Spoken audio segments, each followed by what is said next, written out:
ప్రతిరోజు ఉదయం మనం నిద్ర లేచిన వెంటనే చేసే పని పళ్ళు తోముకోవడం. కానీ ఆ అలవాటు నిజంగా దంతాలను రక్షిస్తుందా, లేక తెలియకుండానే నష్టాన్ని తెచ్చిపెడుతుందా అన్న ప్రశ్నకు చాలా మంది దగ్గర స్పష్టమైన సమాధానం లేదు. ఎందుకంటే సమస్య పేస్ట్లో కాదు, బ్రష్లో ఉంది.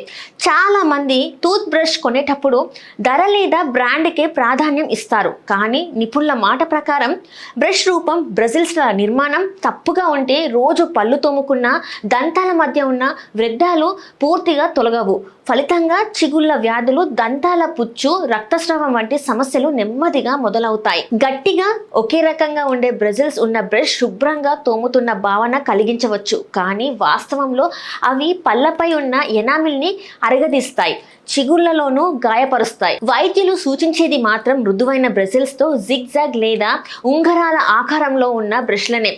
అలాంటి బ్రిజిల్స్ మాత్రమే పళ్ళ మధ్య ఉన్న చిన్న సందుల్లోకి చొచ్చుకెళ్ళి ఆహార కణాలను బయటికి తీస్తాయి.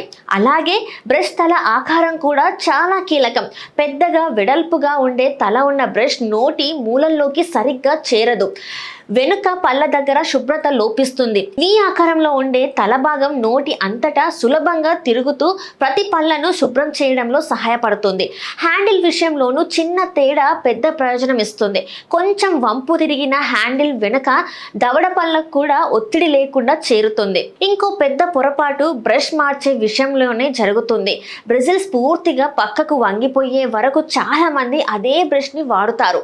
కానీ వైద్య పరిశోధనలో చెప్తున్న నిజం వేరు. ప్రతి 3 నుంచి 4 నెలలకు ఒక్కసారి టూత్ బ్రష్ తప్పకుండా మార్చాలి.